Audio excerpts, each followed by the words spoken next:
Encontro 8 com vocês, casal, André e Ana, diretamente pro YouTube. Né? Diretamente da paróquia Nossa Senhora das Graças, a turma mais bonita de Redenção e região. Aqui tem de tudo, tem careca, tem gente bonita, feia, tem até corintiano, olha aí.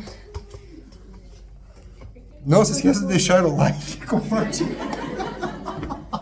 compartilhar o vídeo com todo mundo que você conhece. Ai, ai. Bíblia na mão, meu povo.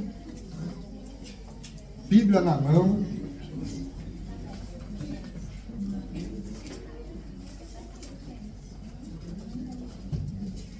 Bíblia na mão. Olha só, eu vou marcar aqui no nosso WhatsApp. Eu vou marcar aqui no WhatsApp.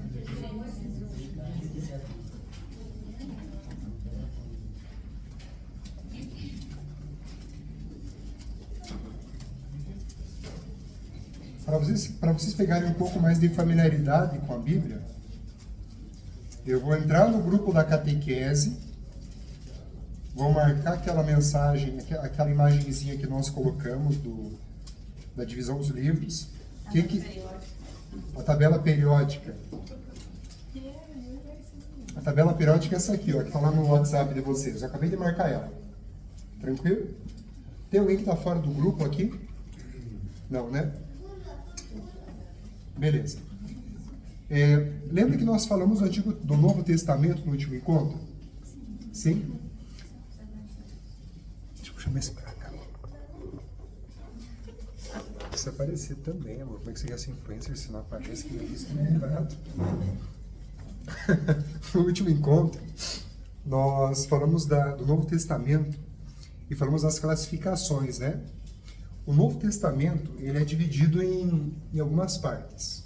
Qual a primeira parte do Novo Testamento? O Evangelho. Evangelho.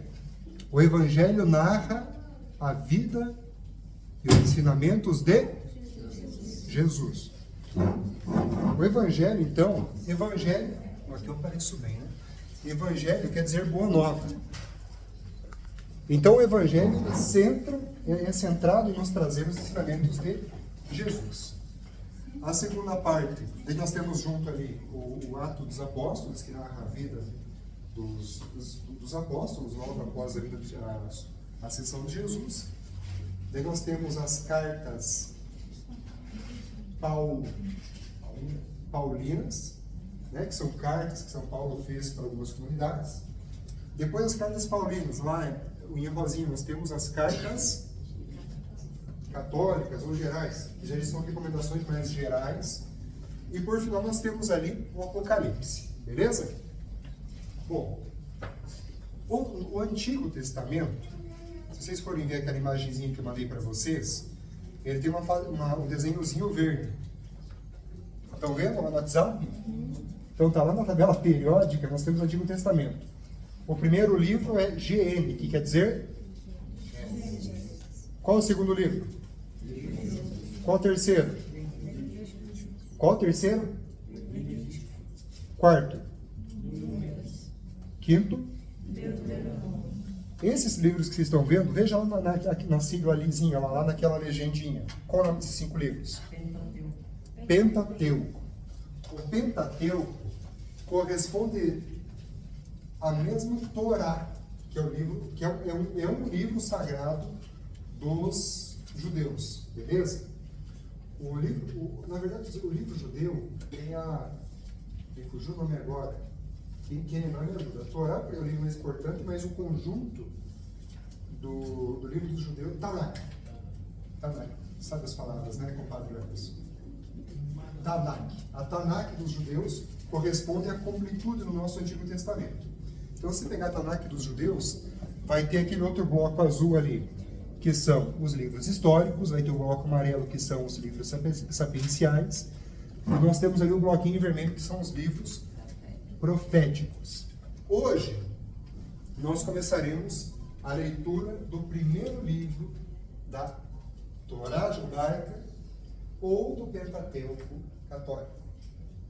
vocês farão a leitura da criação do mundo, que é o livro de Gênesis. Então, todo mundo pode pegar a sua Bíblia e procurar Gênesis 1. Agora vocês já sabem, vocês já aprenderam no curso passado o que é o capítulo, o que é o versículo, né? Então, Gênesis 1 quer dizer o capítulo. E 1 a 28 quer dizer o quê? Versículos. 1 a 28. Os evangélicos costumam chamar de verso. É a mesma coisa. Versículo e verso é a mesma coisa. A diferença é que verso é um pouco mais informal. Não é essa a diferença, mas é a mesma coisa. Por gentileza, alguém aí se candidata a fazer a leitura do... Não, peraí, vou dar um tempinho para vocês. Vou dar uns 2 minutos. Façam a leitura individual sozinhos do Gênesis, daí a gente volta a fazer a leitura em conjunto. 1 a 28. 1 a 28.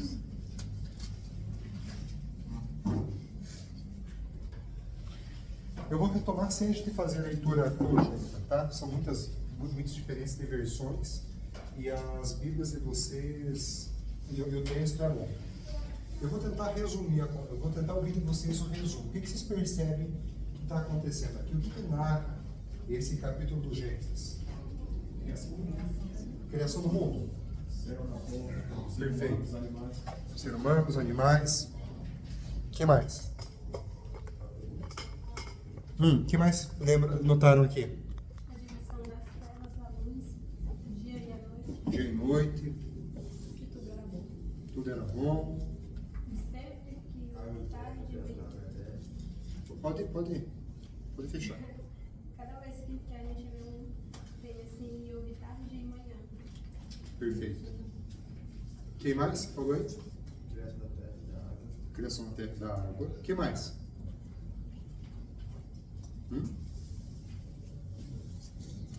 Muito bem. Vamos começar pelo começo. Como é que vocês interpretam esse tipo de leitura? Vocês entendem que realmente aconteceu desse jeito, assim, assado? Você acha que a riqueza desse texto é uma riqueza histórica, uma riqueza documental? Ou é um outro tipo de riqueza? O que? Espiritual? Eu acho que é Alguém ia falar alguma coisa além da nossa? vivendo assim, racionalmente é um pouco complexo para entender, né? Ainda mais que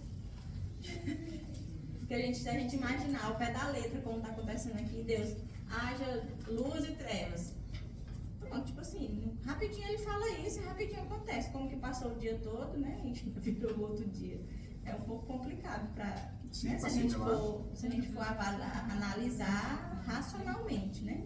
Não é fácil. Faz sentido isso que a Bárbara está falando, não faz? Vocês percebam, aqui tem uma questão bem relevante, que eu não sei se ainda vocês percebem. Depois de um tempo de trabalho, Jesus cria os luzeiros, Sol e Lua. Não é isso? Não é isso que eu... Lá no 20. Ora, pera aí, mas o tempo, a gente está fazendo marcações de dias, né? Dia 1, dia 2, dia 3. Pergunto para vocês, como que nós marcamos um dia? Como que você sabe que um dia fechou um dia? Hã? A hora. E o que é uma hora? É a fração de um dia. Como que você sabe que o dia iniciou e quando que o dia terminou? Pelo Sol e a Lua. Então, o dia, o que aparece? E a noite? Certo? Com proporções diferentes, mas pelo menos nos países próximos, nas regiões próximas ao Equador, é assim que funciona. Não é isso? Ora, como que existia dia sem Sol e Lua? Pois é, uma pergunta interessante, mas, ok, trevas, mas já está marcando os dias, né, Tainá? Então você começa a perceber, vocês começam a tentar analisar aquilo de forma lógica e se depara com algumas questões, conforme a Bárbara falou. Não é isso? Tem uma questão no versículo 13, acho que foi assim, que fala, haja luz. Aí lá no 14, já uns dias que passou, aí que ele fez os luzeiros, o sol e a lua, Exato. e as estrelas. Mas que luz seria essa? Pois é. Quem que iluminava, né? Porque ele falou, haja luz. Se as estrelas e o sol vieram surgir lá no 14, né? Foi. É. Outra coisa também que eu nunca tinha me atentado mais lá em um dos encontros que o Diácono ele falou, né? Com quem? O Diácono Afonso lá, né? No encontro que a gente foi, ele falando sobre isso, porque aqui Deus, o Espírito Santo de Deus parava sobre as águas, mas em que momento ele criou as águas? Não está escrito aqui em que momento ele criou as águas já existiam, tipo assim, né? No texto a água já existia. Você veja que coisa. Né? Então ele o dia, a noite, separa a água da terra, mas a água já estava lá. No texto já diz que a água já estava lá. Né? Problema aí? Não diz de onde foi que surgiu a água. O que mais, gente? Pode trazer problemas. Vamos discutir um pouco esse negócio aqui. Tem mais uma coisa que deixa vocês intrigados nessa história aqui? Hã?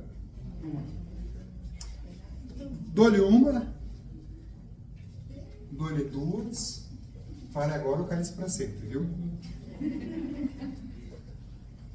Dou-lhe três. Primeiramente, gente,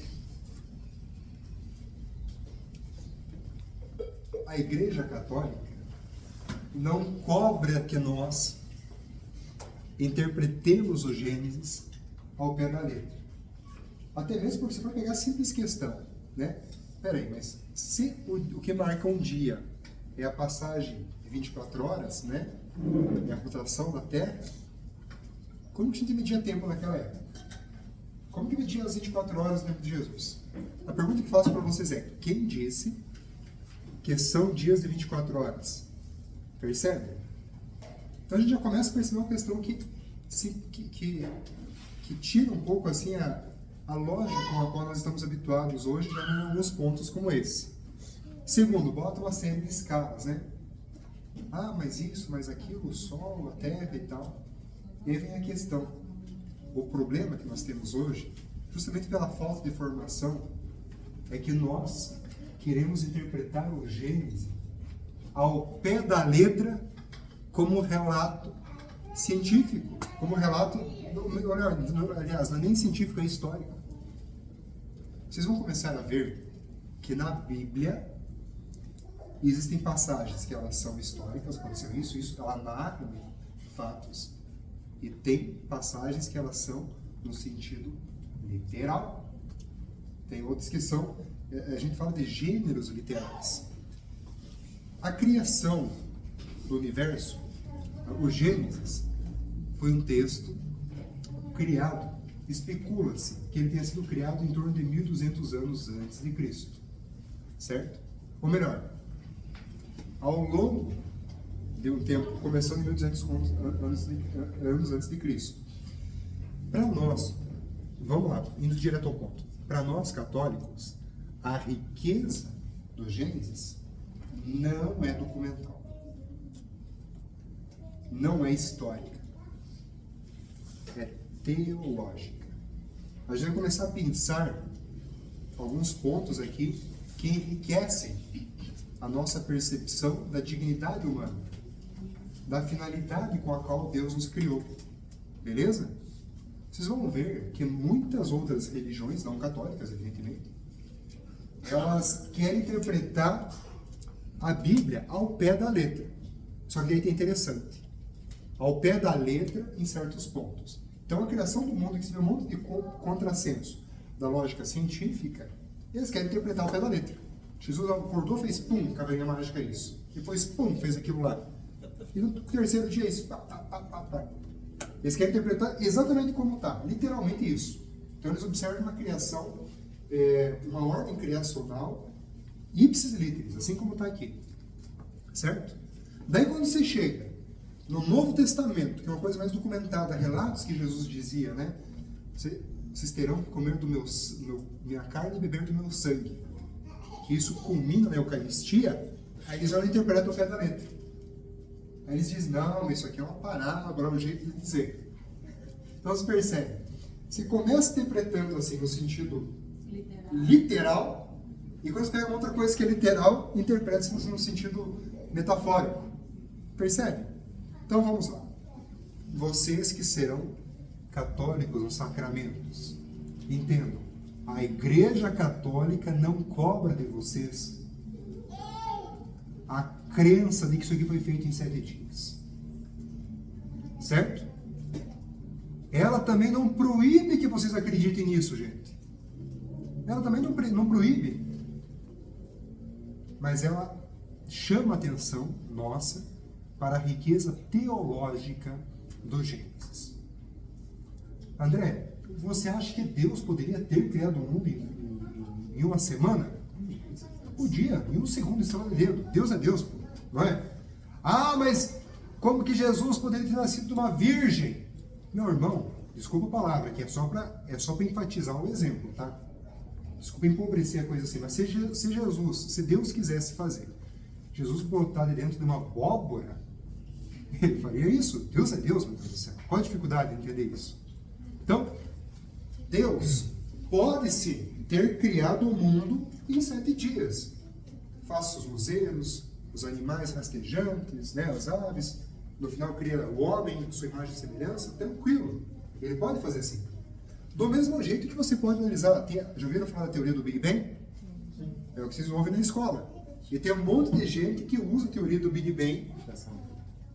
Criação do mundo, né?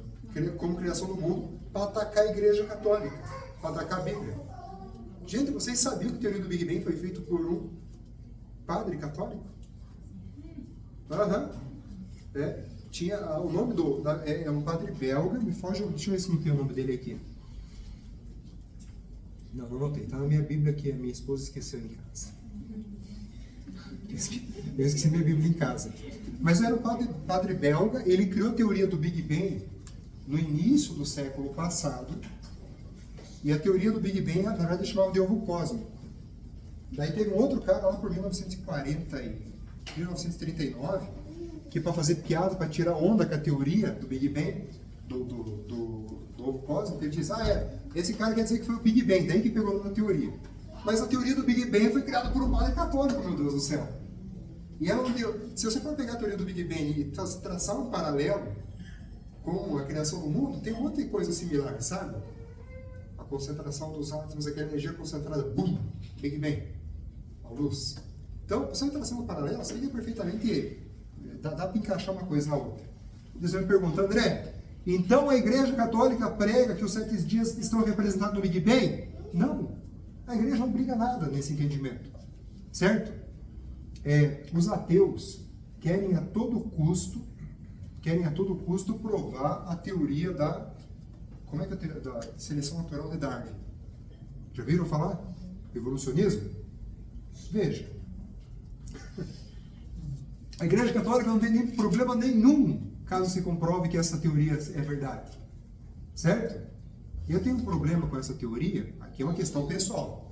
Cuidado para diferenciar a opinião pessoal do André com o ensinamento católico, tá? Vocês estão aqui para aprender o ensinamento católico. Aqui eu vou fazer uma conversa de boteco com vocês. Na teoria do evolucionismo, ainda que eu acho que seja possível, por que não? A gente evoluir de uma coisa, né, um animal comum. Só que você encontra os elos de ligação do Neandertal, Homo sapiens, não encontra. Você encontra o fóssil que fala, opa, tá aqui o fóssil que comprova a passagem, né? Ou a fase que passou desse para isso. Não encontra. Então tem um problema com a teoria do evolucionismo. Mas se apresentarem, se comprovarem, pergunto para vocês, isso desmente a nossa fé? Não. Os ateus que combateram em cima disso, querendo derrubar a nossa fé. Mas deixa eu falar uma coisa para vocês. Quem tem problema com essas teorias são as religiões que interpretam o Gênesis ao pé da letra. E tem aquela preocupação exacerbada. Propagar mentira. Eu nem vou dizer que é propagar mentira, mas tem aquela preocupação exacerbada em provar que tudo é como está na Bíblia, foi 7 dias. Meus irmãos, a riqueza do Gênesis é teológica. Entenderam isso?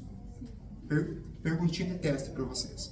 Vocês são obrigados em acreditar que o mundo foi construído em 7 dias e 24 horas? Não. Tá claro isso para vocês? Sim. Talvez para quem vem de um berço evangélico, pelo amor de Deus, eu respeito os evangélicos, tá? Só que tem que ter clareza a diferença de doutrina de nós para eles.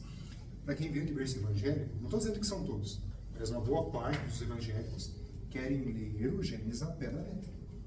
Ok? Nós, católicos, não fazemos interpretação própria. A gente lê com base na chave de leitura da igreja. Ok? Então vamos lá, né? Então o que tem de importante no Gênesis para a nossa fé? Primeiramente, a linguagem do Gênesis, ela visa, ela é um tipo de... É um gênero literário que visava se comunicar. Veja, o Gênesis ele foi passado, foi desenvolvido numa tradição falada do povo daquela época. E essa linguagem do Gênesis tinha que simplificar para que as pessoas conseguissem entender. Jesus não falava às vezes em parábolas, ele falava do filho pródigo, né? Que saiu para o mundo, tal, pegou a herança, saiu para o mundo, se entregou para o mundo e depois comeu lavagem de porco e voltou para a casa do pai, não é isso? Esse sujeito, o filho pródigo, ele não existe. Ele é apenas uma parábola que Deus contou para facilitar um entendimento teológico. Perfeito?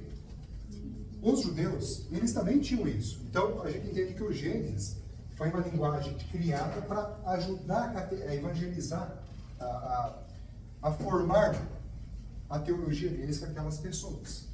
Tá bom? Então, qual a riqueza disso aqui? Entender que todo mundo emana de Deus Criador. Beleza? Vocês vão começar a entender quem é esse Deus Criador na aula que vem. A gente vai falar do nosso pai da fé, que é Abraão. Beleza? Mas vamos começar a entender que tem uma sequência de criação, mas de revelações de Deus para a humanidade. Mas aqui é o primeiro ponto teológico. Deus como Criador de tudo que nós temos. Ok? Seja por uma evolução, seja por uma explosão, seja pegando lá um quilo de fermento, misturando com sal, fazendo não sei o que lá e botou no forno e nasceu isso, tanto faz. Deus faz o que quer. Mas a riqueza teológica é Deus é o Criador. Aí nós chegamos, tem uma parte lá que ela fala da criação do céu e da terra. Isso é importante, isso tem uma linguagem simbólica. A Igreja Católica não existe. Isso aqui é outra coisa interessante. Os ateus, às vezes, querem fazer piada com a gente, né? Os cristãos dizem, eles acreditam que tem um sujeito que fica lá em cima pulando de nuvem em nuvem, né? E ele está lá em cima fazendo um caderninho para saber se depois vai te condenar ou vai te salvar.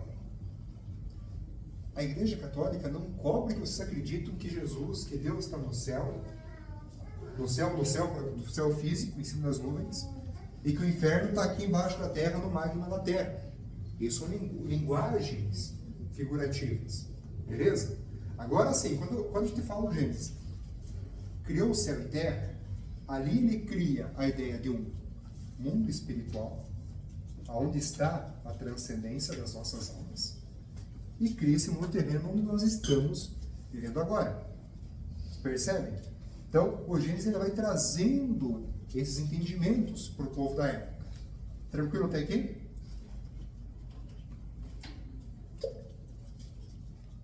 E aí ele chega no ápice da criação dele. Qual a última criação de Jesus, de Deus? Oi? Homem e mulher. Criados à sua imagem e... Criados à sua imagem e semelhança, né? A imagem e semelhança, atenção, não é física. A imagem e semelhança é do nosso espírito. Nós somos dotados de carne, material, do pó viemos, ao pó voltaremos. Somos do barro, viemos do barro. Nós temos uma parte espiritual. Na parte material, eu quero que você comece a observar como que a nossa alma tem questões similares. Uma parte da nossa alma, tá? A parte mais animal da nossa alma tem similaridade com a alma, com os animais. Percebe? Um animal, quando ele sente fome, ele tem aquele instinto, né? Fica mais agressivo, né? O comportamento da mulher no cio, no cio não, desculpa. Sim. Nossa, agora é bonito. Na fase, é que a gente fala na fase fértil. Comportamento da mulher. Comportamento. Não. É interessante, né? Como é que é interessante quando chega na fase. É interessante o comportamento animal, né? Quando chega na fase fértil, né?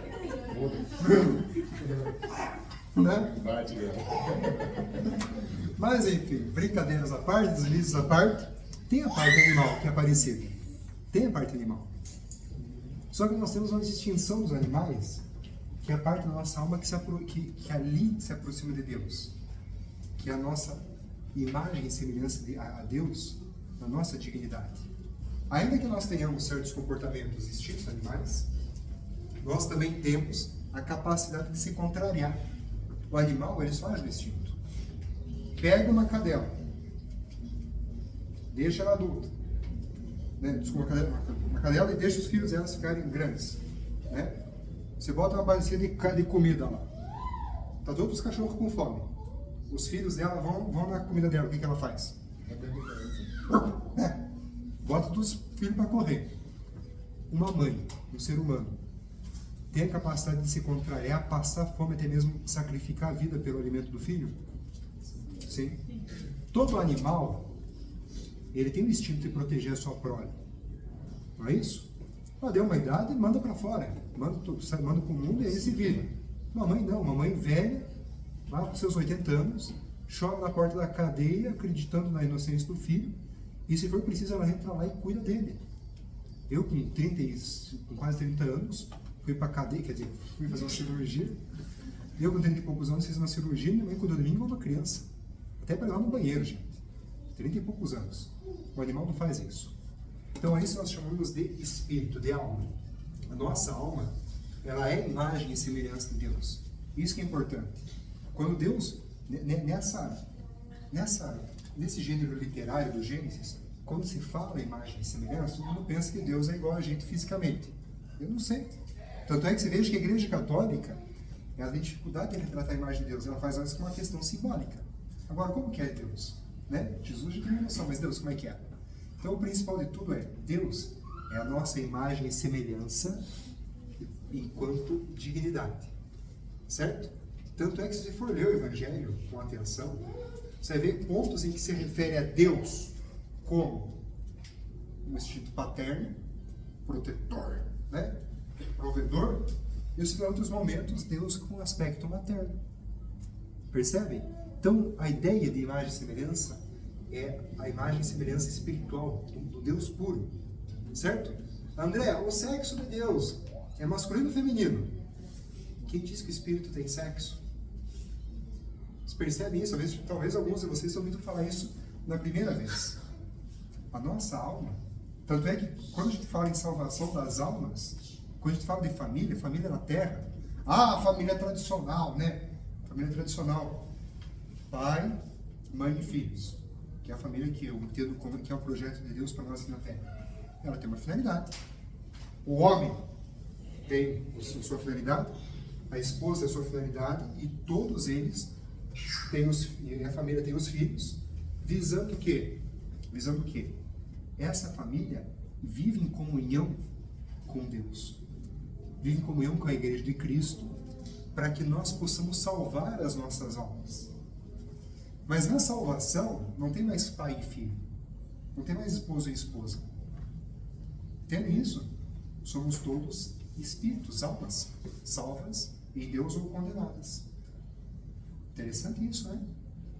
Tô vendo que vocês estão com muita gente aí. Eu já parei para pensar, né, assim, nisso, porque é óbvio, né, que é um pensamento dessa forma, né, lógico, literal. A pessoa fica, já ouvi, né, comentários, não sei o que, eu vou chegar lá no céu, em lugar que for, né, ver meu irmão de novo, ver meu pai de novo. Você não vai saber que ele é seu pai lá, tipo assim, eu tenho a impressão de que eu não vou chegar lá e falar, minha avó, não é minha avó. Talvez até você saiba, porque a gente, você... Hã? Eu já ouvi alguns padres falando que a gente vai ter, como os santos que intercedem por nós, né, eles têm consciência de tudo. Aham. A gente também vai lembrar. Eu ia fazer essa ponderação. É porque, veja, essa tua percepção ela é atrelada a um vínculo familiar terreno, certo? Mas ela não vai, por exemplo, teu filho tem uma hierarquia com você, teu esposo tem uma união exclusiva com você. Na transcendência seremos todos irmãos. Então quer dizer que seremos todos iguais, ainda que a gente saiba, porque eu olho para a Lohane, olho para a Marielle, né? Reconheço as duas pessoas, mas reconheço elas aqui em carne. Lá em cima seremos Somente o ser espiritual, o ser transcendente. E até essa questão do sentimento, né? Igual você falou, nós vamos ser todos irmãos. Eu não vou chegar lá, ver o máximo e ter o sentimento tipo assim, porque né, ter um sentimento de esposa, né? Ou do meu filho, talvez como filho. Isso. Eu, de vez em quando, eu me pego pensando nisso. Deus me pergunta, como é que vai ser lá em cima? Mistério da fé, não sei. Mas E até é interessante falar isso, porque quem vai para o lado mais do espiritismo tem isso, né? Que a alma vai, e daí depois a pessoa vai reencarnar e vai encontrar aquela pessoa, mas ninguém não existe reencarnação. E a gente sabe que a partir do momento que a pessoa morreu, ou ela está na plenitude com Deus, ou ela está condenada, né? E aí é bom a gente sempre separar isso pra não confundir, porque igual ela falou, a gente vai ser todos irmãos, não vai... Porque o sentimento é uma coisa humana daqui. Mas pra que sentimento maior do que estar junto de Deus? Com Jesus, né? Então, assim, a elevação da nossa alma é muito maior do que eu acho que humanamente a gente possa imaginar, porque aqui a gente, né, tem a família, tem tudo, mas lá não, vai ser uma irmandade com as pessoas que você pode até reconhecer, mas assim, a plenitude está em Deus, né? o projeto de Deus para a família é isso, é aprender a ser família na terra, para que aprendendo a ser família na terra, sejamos família no céu. Percebe isso? Então, lá, a gente não acredita que na nossa transcendência exista um núcleo familiar como está aqui. A família é apenas uma fase, um projeto, um aprendizado para nós. Digamos que é preparatório. Daí a fase de purificação, isso é uma divergência com outras religiões.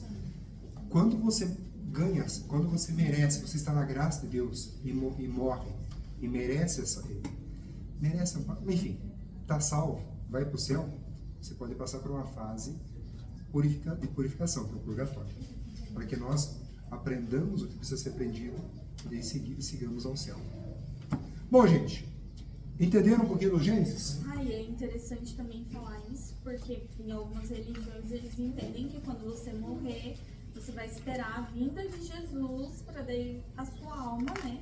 E para nós católicos não, você morreu, você já vai, se você tiver tudo ok com os sacramentos, já vai, tem essa parte de purificação, ou se você negou, já vai pro inferno, né? André, ela falou em condenação ao inferno. Eu vi também, a família também é evangélica. Lá, inferno, queima, fogo eterno. A igreja católica também prega dessa forma? Gabriel, eu vou te falar aqui com base... Tem coisa que eu gosto de falar com segurança, sabe? Eu tenho uma responsabilidade muito grande com vocês quanto aos ensinamentos. Eu já ouvi duas opiniões. Uma tal qual você havia dito, e a outra que o inferno seria a ausência de Deus, o nosso afastamento da graça. Eu acho, e decoro, a principal explicação que eu vou te falar aqui que tem que ficar na tua cabeça é acho. Acho não tem tanto valor, vamos esperar descobrir no catecismo. Eu acho que o fogo do inferno é uma linguagem mais simbólica.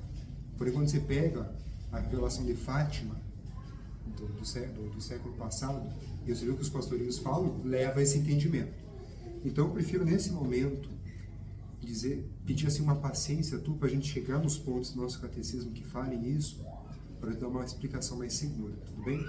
Como você é uma pessoa que gosta, tem essa curiosidade, essa busca por conhecimento, se você tiver a vontade, o tempo, o interesse de já buscar isso de imediato, entra depois no Google e pesquisa Catecismo e Inferno. Lá você vai ter a tradição católica. E digo para você, a hora que você achar no Catecismo e tiver a opinião pronta, pode trazer para mim que eu vou querer aprender também. Tranquilo? Sim, Andressa. Tem uma dúvida, que Claro. já que a gente está falando sobre o assunto, uma dúvida. Uhum. Se nós vamos subir no terceiro céu, vamos estar no céu, lá vamos subir como espírito. Se lá vamos estar em espírito, como é a nossa condição, vamos ter conexão espiritual? Boa pergunta, hein? É uma questão meio metafísica que você está trazendo. É aquela questão que fica na dúvida, porque tem pessoas que falam que quando Deus vier, Jesus vier, já ouvi falar isso.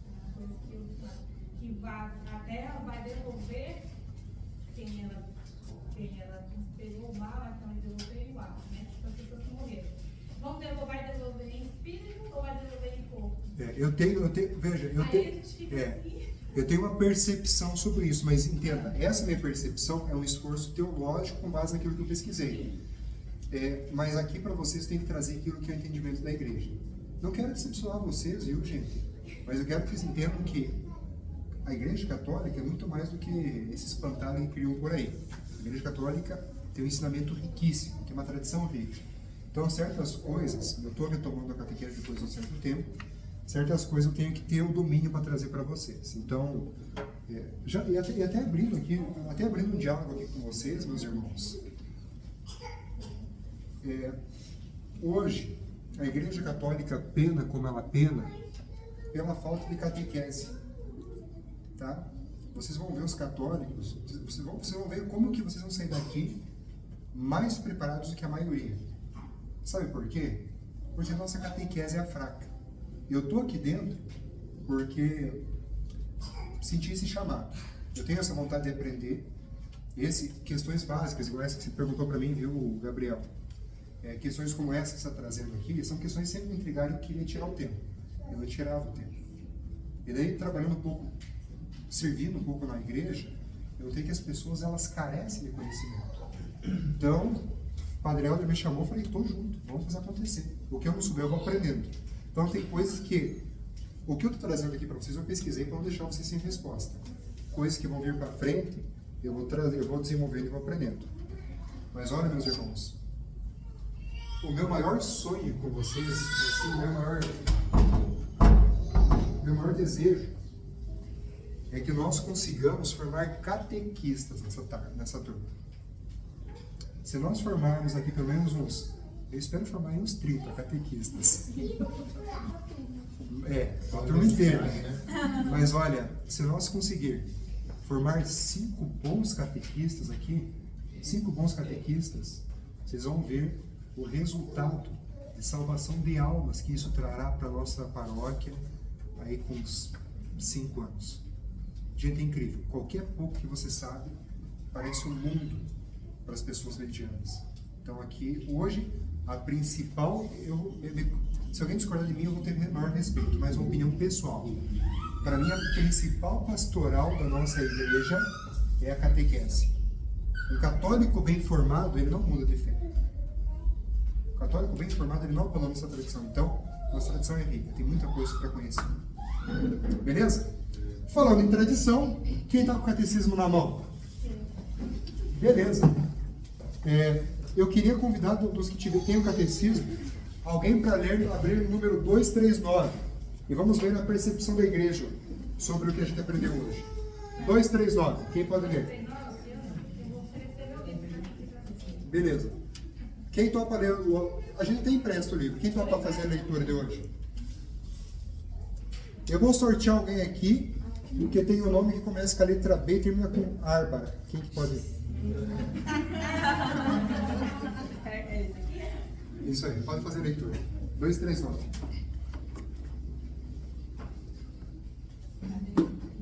Ao designar Deus, é isso aqui mesmo, né?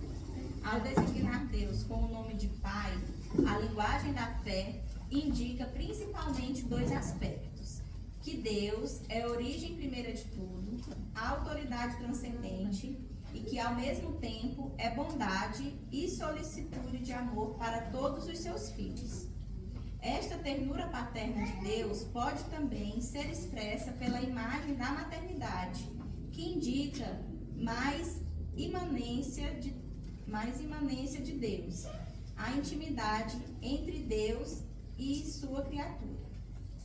A linguagem da fé inspira-se, assim, na experiência humana dos pais, genitores, que são, de certo modo, os primeiros representantes de Deus para o homem. Mas esta experiência humana ensina também que os pais humanos são falíveis e que podem desfigurar o rosto da paternidade e da maternidade.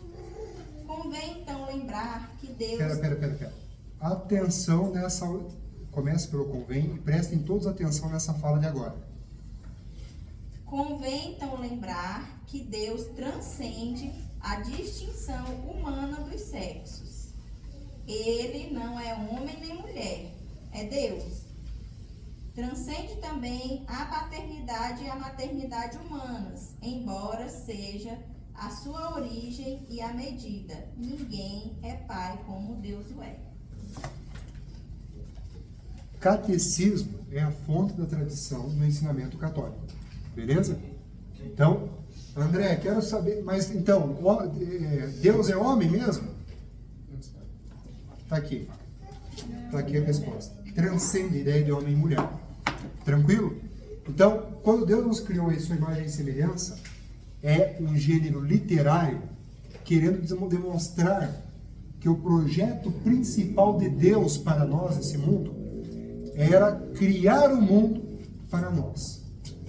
E aqui tem uma questão muito relevante, muito relevante. Deus nos criou para dominar esse mundo e procriar. Vocês percebem? Então, Deus estabelece uma dominância do ser humano sobre as demais criaturas. É claro, aqui respeitando também, né? Aqui se fala, hoje em dia, o ecologismo está em alta, né? É claro que a dominância nossa não é destruição, mas é o uso. Eu vou até dar um pause aqui. Quando você olha para a natureza, e a gente às vezes não para fazer isso, quando você, de noite, quem olha para o interior, quem vai para o sítio, aí você vai no rio, ali você vê o traço de Deus, você vê a perfeição divina. Quando você vê a lua, quando você vai no mar, você vê aquela amplitude do mar, aquela imensidão. Não foi tudo por acaso, não. Não tem como, né, Gabriel? Não tem como ser tudo por acaso. É possível. À noite, assim, você olhar as estrelas. Isso. Não tem como. Não tem como. Então ali você vê o dedo da criação de Deus. Você fala, cara, isso tem que ter sido feito por Deus, sabe? E é até interessante. Voltando. Amiguinhos do canal, bem-vindos de novo ao nosso canal. Poupando eles dos assuntos complexos. Poupando eles dos assuntos complexos. Vai ter algum ateu assistindo, né? Acho que o YouTube até derruba, né? Às vezes Enfim. Entenderam, né? Bom, o nosso encontro de hoje ele tem mais uma finalidade, né, catequista? Tem mais uma finalidade que é trazer para vocês o sinal da Santa Cruz. Né? O sinal da cruz. O sinal da cruz tudo que nós temos de simbolismo na Igreja Católica costuma ser atacado, certo? Mas, gente, o ser humano é um ser simbólico. Veja, quando eu me aproximo de uma pessoa e faço um cumprimento de mão, isso aqui é um simbolismo. Vocês percebem isso? Olha o cuidado com o simbolismo. Eu vim cumprimentar a tua mão, peguei aqui. Sentiu segurança? Agora vem aqui. Sentiu igualdade na nossa relação agora? Não, também. Nós somos seres simbólicos. Então, se a gente diz cumprimento de mão, nós temos alguma coisa que quer simbolizar aquilo. Na Igreja Católica não é diferença. Não é diferente. Então você tem que ter cuidado com os símbolos e cuidado com o... Como é que é a palavra? Quando a pessoa faz a coisa assim por misticismo, por... Superstição. Veja, quando você vê tem jogador de futebol, especialmente o Corinthians, que às vezes o cara entra no gramado e ele chega lá, ele faz tipo o ritualzinho dele, ele bota no gramado e bota lá e beija a bola. Ele acredita que aquele gestozinho lá é um gesto mágico que vai resolver a vida dele. Percebe? Para nós católicos, o sinal da cruz não é algo que o gesto em si, igual num terreiro, vai ter, aquele gesto vai juntar os chakras e tal. Não é nada disso. O sinal da cruz, no Pai, do Filho e do Espírito Santo, é um sinal de reverência. Vocês percebem? Se você fizer um sinal sem devoção, ou até fazer uma... Olha como é que é. Gente, a importância da coisa nunca está no gesto. Está no significado dela. Se eu sou candidato a vereador, e eu venho aqui na igreja evangélica, na igreja católica, Vou na frente de todo mundo, façam da cruz. Só vai aparecer que eu dei um pecado. Do mesmo jeito que você vai lá, o Kelvin, e antes de um concurso, ele, meu Deus, eu me coloco, seja tua vontade. E ele faz sinal da cruz em reverência a Deus. Ele ali está invocando a ação de Deus. Então, note que não é só o gesto que resolve. É aquilo que se quer representar. Tudo bem? Então, o sinal da ação da cruz, ele repete, é um sinal claro da tua fé. É um sinal claro da tua fé. Onde você está refazendo a cruz era uma das piores coisas que existiam no Império Romano. Era um símbolo de vergonha. Certo? A cruz, para nós, é a simbologia de que aquele gesto, aquilo que tinha de pior em termos de punição, nós invocamos e usamos aquilo em função do nosso Salvador. Então, a riqueza não está na cruz em si, está no que ela representa para nós. Então, quando a gente faz isso aqui, a gente está lembrando a cruz, que Jesus foi crucificado. Na missa passada, o padre falou sobre isso. O Padre Helder, né? Não foi o padre Helder, foi um senhorzinho. Você mais idoso. É? Ele falou sobre isso, que a cruz antes era sinal de vergonha, mas não era exaltação da Santa Cruz, que era o Senhor na missa. Ele falando que era o que a cruz, o sacrifício que Jesus fez na cruz era o que importava, não a cruz em si. Perfeito, perfeito. A armação de madeira, né? É isso, gente. Então, quando o sinal da cruz, como é que ele começou? O sinal da cruz, se você for ver, tem um livro de Ezequiel. Agora eu me confundir. Ezequiel. Tem um momento em que ele pede para que as pessoas façam se não me engano, o nome é Tave. Tem aquele momento, a passagem é a seguinte: passa pelo meio da cidade, pelo meio de Jerusalém, e marca como um sinal à fronte dos homens que suspiram e gemem por causa de todas as abominações que nela cometem. Então, você veja que no Antigo Testamento já tem a Tave. A Tave é um símbolo grego que ele pode ser um X ou uma cruz, certo? Podia, né, naquela época, um X ou uma cruz.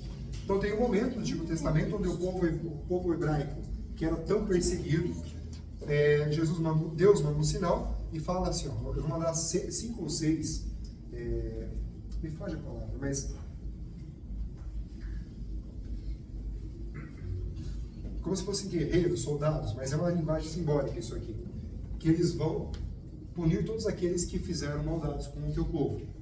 Mas para que eles saibam quem são os puros e quem são os impuros, quem são os bons e os maus, vocês vão fazer um sinal na fronte de cada um. Então essa cruz, a Tave hebraica, ela já vem no Antigo Testamento, certo? Antes de Jesus. Então a gente já tinha isso como símbolo de marcação. Na Igreja Católica, o sinal da cruz, ele já começou a ser usado no início da Igreja, especialmente com esse sinal aqui, tá? Inclusive quando vocês estão na igreja, que você faz lá leitura do Evangelho segundo tal, né? São Marcos. A gente faz esse sinal aqui para iluminar a nossa inteligência, esse sinal para iluminar as nossas palavras e esse sinal para iluminar o nosso coração, que simboliza a nossa bondade, sabe, a nossa pureza. Não é o gesto, gente, que santifica. É isso que eu quero que vocês entendam. Não entrem na igreja com superstição, certo? O católico é idólatra. Não é. Algumas pessoas que não entendem a fé acabam cometendo idolatria. É a pessoa que bota o terço no carro, acreditando que aquele terço vai salvar ele do acidente. É superstição. É a pessoa que ela carrega o tercinho no pulso, que muita gente carrega. Se você carrega ele como exemplo de fé, como exemplo de você demonstrar, essa é a minha fé, é um baita de um exemplo. Usa, é bonito isso. Eu uso um anel, que é um anel que era da minha mãe. É uma dezena e tem uma cruz. Eu carrego isso com carinho e como demonstração da minha fé. Certo? Mas eu não acredito que se vier alguém meio roubar o anel, eu não acho que ele vai estar desprotegido. Vocês percebem? Então, para nós, nossos símbolos não são superstição. Então o sinal da cruz, ele começou como um gesto de reverência, de invocação, porque você vai fazer um momento de invocação, sabe? Então, em nome do Pai, é a ideia de Deus descendo para a terra, através de Jesus. Em nome do Pai e do Filho. Deus traz o seu filho, o seu homem. Seu filho se faz homem. Em nome do Pai e do Filho. Beleza? Até um tempo, séculos atrás, era em nome do Pai e do Filho e vinha por direito. Do Espírito Santo, que representava o povo judeu, estendendo o evangelho aos gentios.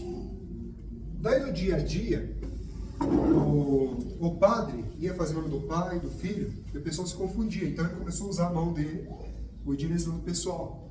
E daí o símbolo que era da direita para a esquerda, passou da esquerda para a direita. E a simbologia é os nossos pecados sendo purificados, a esquerda, direita. Tranquilo? Então o sinal da cruz, do Pai, e hoje que significa Pai descendo, Filho, nossas impurezas sendo purificadas. Beleza? Espírito Santo. Inicialmente, olha quanto símbolo tem. Inicialmente, eram 2 dedos, a natureza humana e divina em Deus, em Jesus. Então era em nome do Pai, do Filho, do Espírito Santo, amém.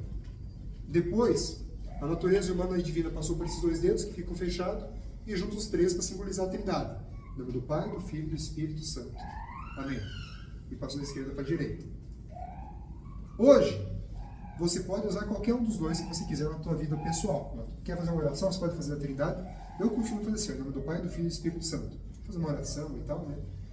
Tem gente que faz assim, mas hoje em dia, pelo menos na missa, é recomendado que nós usemos os 5 dedos. Isso é uma simbologia, são as 5 chaves de salvação, 5 chaves de, deixa eu lembrar o nome aqui, os 5 princípios espirituais: oração, palavra, Eucaristia, confissão e caridade. Então é em nome do Pai, do Filho, do Espírito Santo. Amém? Então durante a missa faça assim: Pai, Filho e Espírito Santo. Amém. Gente, entendam, a simbologia é para nos lembrar. Quando você faz a cruz, quando você vai fazer a leitura do Evangelho, você faz isso aqui, ó. Leitura do Evangelho segundo São Lucas. Glória. Você está lembrando, está memorizando. Você percebe que isso aqui é um final de atividade didática também. Glória, ilumine meus pensamentos. A voz, ilumine minhas palavras. Senhor. Você percebe? Eu não acredito que você é uma pessoa mais santa por isso. Mas quando eu faço isso, eu lembro disso e fico mais aberto para o Evangelho. Estão conseguindo entender algumas questões simbólicas? Em nome do Pai. O Pai que se fez homem, que purifica os nossos pecados pela ação do Espírito Santo. Pai, Filho e Espírito Santo. Amém. Percebe? Então, gente, não tratem, por favor, não dê razão para os evangélicos nos chamarem de idólatras. Tá? Eu vi um pastor famoso, questionando, né? Ah, mas por que fazer isso? Isso aqui, o que muda na vida da pessoa e tal, papapá, ele começa a dar pedrada na gente. Né? Porque isso, então não faça, melhor não fazer, meus irmãos. Só que assim, ele faz uma afirmação, ele desce o correto e parte do princípio errado. Para nós católicos, não é isso aqui que resolve. Senão todo jogador de futebol ia fazer um monte de gol, né? Não é assim? Né? Não é isso. A ideia é a seguinte, é você lembrar o que significa. Trazer a memória, né? Trazer a memória é uma questão muito pedagógica, muito didática. É igual o Pai Nosso, né? Pai Nosso, quando a gente reza com a mão assim, André, eu posso rezar o Pai Nosso? Por que eu tenho que levantar a mão? Não posso rezar assim? Pode rezar do jeito que você quiser. O importante é você viver, é a força da tua fé. Mas note, quando você lembra que você está rezando o Pai Nosso, e que você não reza com a mão assim fechadinha, mas com a mão aberta, e que essa mão aberta simboliza que você está disposto que os cravos que crucificaram Jesus também atravessem a sua mão. E você diz, e você lembra que aquilo lá está te colocando de peito aberto para o mundo, para ser crucificado por eles. E diz, seja feita a sua vontade, assim na terra como no céu. Você está disposto a se colocar para a vontade de Deus. Percebe? Então, André, o Pai Nosso, rezando assim, assim, ou assim, ou assim, é o mesmo Pai Nosso? É. Mas quando você faz o simples gesto, Isso é um ato de devoção maior. Do mesmo jeito, quando você reza de joelho, é um ato de devoção maior. Tranquilo, meus queridos? Sim? Beleza. Pois bem, é isso. Hoje o nosso encontro, ele era... Sim. Ai, meu Deus do céu, se você está vendo como é, porque a pergunta tem que ter conhecimento. Deixa eu responder que eu não sei, vou pesquisar. Na hora que passa, né, frente à cruz, eu vejo fazendo essa reverência, né? É uma obrigação, você tem que fazer isso. Você fala da cruz de dentro da igreja? Eu vejo lá que a pessoa entra dentro da igreja, passa na frente da cruz, né? Aí faz. Não. Na hora que sai da igreja, na hora que passa. O que... Eu vejo até gente que chega e ajoelha e faz. O certo de quando entra na igreja é fazer o sinal da cruz e o joelho direito encostar no chão. Nem todo mundo faz. Por conta do respeito. Você é abaixo de Deus. Você faz o sinal da cruz. Pro altar, aí é mais da questão de rito mesmo. Eu, pelo menos, faço assim toda vez que passo na frente do altar. Porque lá tá o santíssimo. As hóstias consagradas, tá Jesus. Então, nunca passo... Vanessa, Respeito, né? então, respeito, mas né? acho que essa questão ela merece um aprofundamento maior. Mas eu acho que vai vir nos próximos encontros. Não sei se vão vir nos próximos encontros. É o tipo da questão que eu digo para vocês. Se quiserem pesquisar, pesquisem, porque aqui nós estamos falando de uma igreja que tem uma tradição de 2000 anos. Como é que eu faço para apresentar para vocês tudo que existe? Como é que eu faço para aprender tudo isso? E ainda apresentar para vocês ao longo de um encontro de uma catequese que vai durar um semestre. Então, muitas coisas eu não sei, eu acho que é legítimo pesquisar. E aí, Vanessa, para não ter ensinado coisa errada, eu posso explicar o porquê, mas não sei que dizer se é obrigatório ou não, que eu acho que é uma pergunta bem relevante essa segunda. Vamos lá. A Ana já explicou, você passa em frente à cruz, é recomendado, e aí vocês podem puxar o orelha, que às vezes eu passo despercebido, tá? Eu passo despercebido. É uma questão de reverência. Quando você dentro da igreja vai passar em frente à cruz, você curva ela como sinal de reverência, de respeito à crucificação de Jesus, a entrega ao amor. Quando você entra na igreja, é recomendado também que você se ajoelhe, toque um joelho no chão e faça o sinal da cruz também, em reverência ao sacrário, a Cristo que está ali, tudo bem?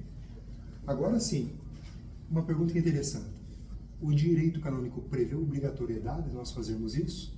É uma pergunta que eu não sei te responder, mas pelo menos consigo te dizer o porquê.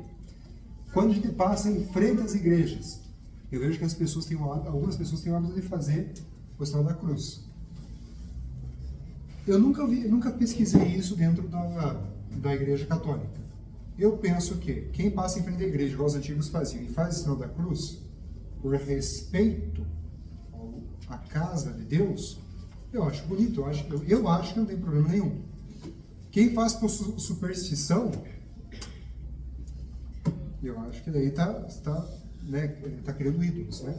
Então, o que eu posso dizer até aqui, mais do que isso eu já não sei, tá? Mas eu vou anotar e eu vou pedir pro padre, e daí no próximo encontro eu falo.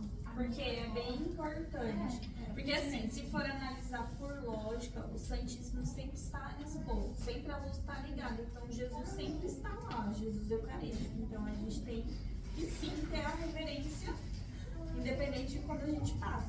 Domingo eu vim pra missa, né, com meu filho mais velho.